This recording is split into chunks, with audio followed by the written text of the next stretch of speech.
Кутман таң, урматтуу мекендештер, кыйын абалда жакшы кабар издеген Ак Кеме студиясында сиздер менен Адилет Амангулов. Назарыңыздарда таңкы кабарлардын топтому.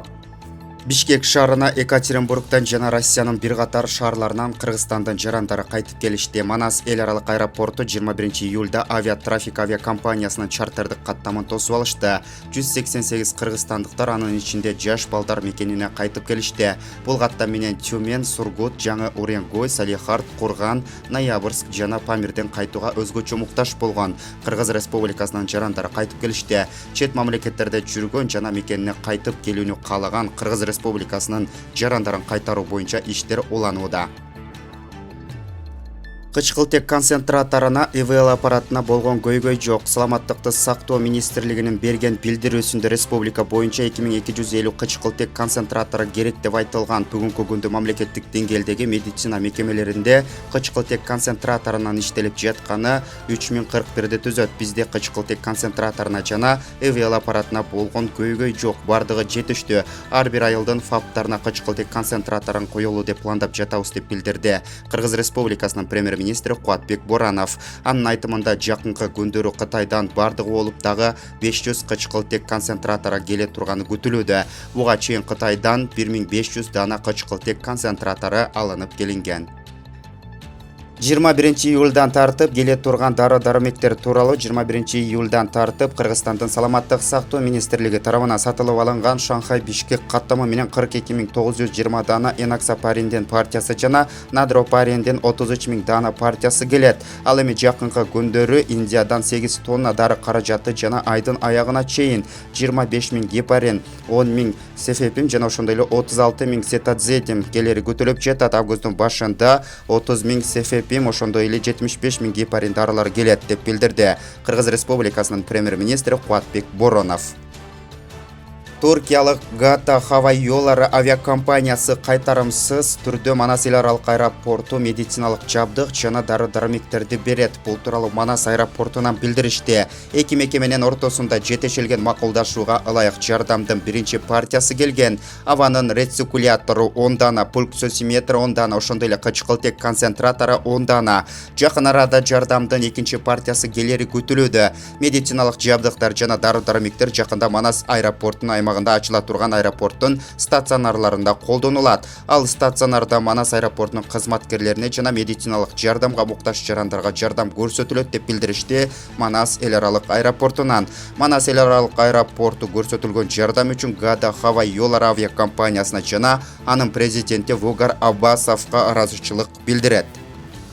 Кыргыз Республикасынын Туркиядагы элчилигинин басма сөз кызматы эртең 22 июлда Стамбул Бишкек багыты боюнча Түрк Ава Жолдору авиакомпаниясынын чартердик рейси менен жөнөп жаткан жарандардын назарына авиабилет маселесине байланыштуу маалымат таратты. Анда төмөнкөдөй айтылат. Анкарадагы элчиликтен жана Стамбулдагы башкы консулдуктун тезмелериндеги жана башка өлкөлөрдөн келе жаткан жарандар үчүн авиабилеттер тиркемеде көрсөтүлгөн резервация коддоруна ылайык Түрк Ава Жолдору авиакомпаниясынын Анкара шаарында Борбордук кеңсе жана Стамбул шаарындагы Таксим жана Кадыкөй районундагы кеңселеринде сатылат. Ошондой эле авиабилеттерди 2020 жылдын 21 июлунда түздөн-түз Стамбул эл аралык аэропортунан сатып алууга болот. Авиакомпаниянын кеңселеринде билеттердин баасы аэропортко салыштырмалуу жогору болорун эскертиш. Кыргызстанда быйыл Курман айт 31 июлда белгиленет. Бул тууралуу муфтияттын басма сөз кызматы билдирет. Маалыматка ылайык 22 июль Зулхиджа айынын 1 күнү болгондуктан 30 июль Арапа күнү 31 июль Курман айт майрамы белгиленет. Мусулмандардын эң чоң майрамдарынын бири Курман айт орозо бүткөндөн кийин 70 күндөн кийин болот. Ай календарына ылайык жыл сайын 10 күн айырма менен белгиленет. Майрамдын аталышы араб тилинен которгондо Курмандык чалуу майрамы дегенди түшүндүрөт. 21 июлда президент Сооронбай Жээнбеков коронавируска каршы күрөшүүдө жардам берип жаткан активисттер жана ыктыярчылар менен жолугушту. Жолугушуунун жүрүшүндө көптөгөн маанилүү маселелер, анын ичинде өлкөдөгү жаңы ооруканалардын курулушу, ошондой эле дарыгерлердин айлыгын жана кенемтелердин өз убагында төлөнүп берилиши талкууланды. Эпидемиянын жайылып жаткан шартында активдүү ыктыярчылык ишмердүүлүгүн жүргүзүп жаткан белгилүү ырчы Анжелика Кайратова жолугушуу учурунда айтылган маселелер боюнча кеп салды. Кайратова ыктыярчылар менен мамлекет башчынын жолугушуусу жемиштүү өткөнүн белгиледи. Жолугушууда өлкөдөгү вируска каршы күрөшүүнүн актуалдуу маселелери жөнүндө сөз болду.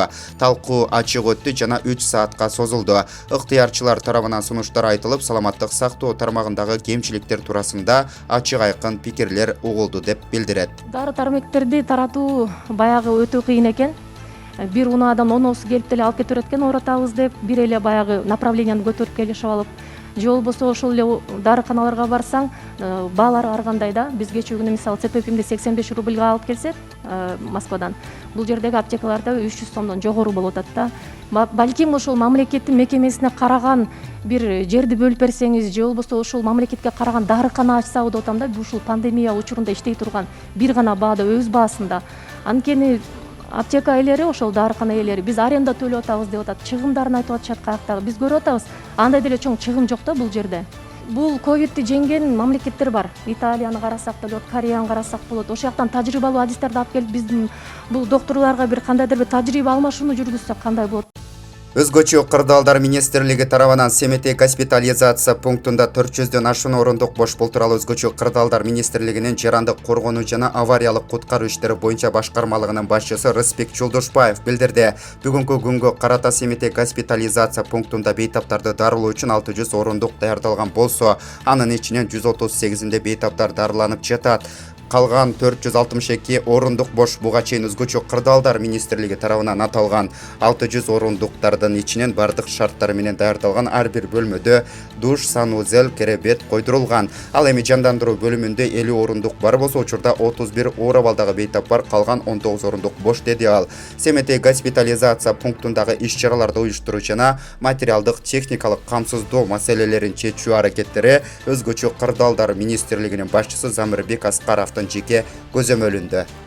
Бишкек шаарына Санкт-Петербургдан 165 жаран, анын ичинде кичинекей балдар кайтарылды. Бул тууралуу Тышкы иштер министрлигинен билдиришти. Кыргызстандын жарандары Тез Жет авиакомпаниясынын учагы менен учуп келген. Бул каттам менен коронавирус менен болгон күрөштө кыргызстандык кесиптештерине жардам берүүнү каалаган 3 мекендештер дарыгер келген. Андан тышкары бул каттам Ленинградда жана ошондой эле Санкт-Петербургда жашаган мекендештер аймактарга жардам катары дары-дармектерди берип жиберишкен. Чет жерде жүргөн кыргызстандык жарандарды мекенине кайтаруу боюнча иштер улантылууда.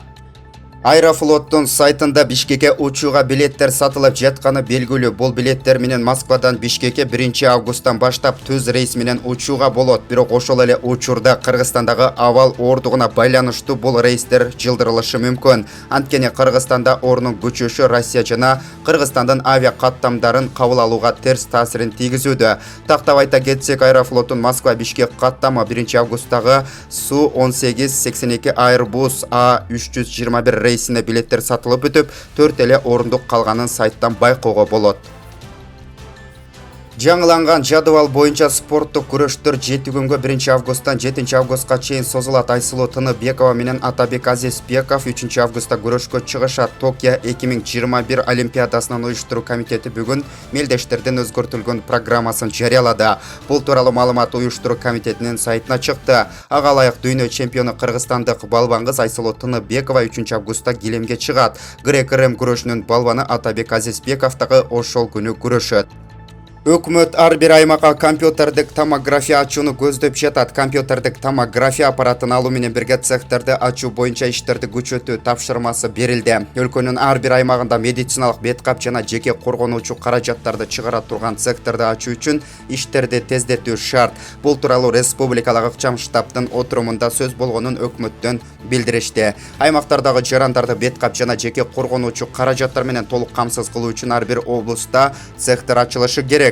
Облус жетекчилери бул багыттагы иштерди күчөтүүгө тийиш. Чыгарылган продукция элге жеткиликтүү болушу үчүн баасы көзөмөлдөнсүн, деди өкмөт башчысы. Моргтордо маркумдардын жакындарынан акча талап кылган фактылар аныкталды. Финполго каза болгон адамды сойдургусу келбеген туугандарынан өлүккананын кызматкерлери акча талап кылып жатканы тууралуу жашыруун билдирүүлөр түшкөнү айтылат. Экономикалык кылмыштуулукка каршы күрөшүү боюнча мамлекеттик кызматы каза болгондордун туугандарынан өлүкканада акча талап кылынышы боюнча фактыларды аныктады. Ведомствонун маалымат кызматынан билдиришкендей, кылмышка Республикалык патология анатомиялык бюронун кызматкерлери шектелүүдө. Ошондой эле Финполго каза болгон адамды сойдургусу келбеген туугандарынан өлүккананын кызматкерлери акча талап кылып жатканы тууралуу жашыын билдирүүлөрү түшкөн айтылат. Ошондой эле өлүктү кезексиз алып кетүү үчүн пара сурагандар бар экени дагы кабарланды. Бизди колдоп, каналыбызга катталып коюңуз. Күнүңүздөр берекелүү болсун. Жакшылыктарды каалап, Ак Кеме студиясынын чыгарылыштарында көрүшкөнчө, ден соолукта аман болуңуздар.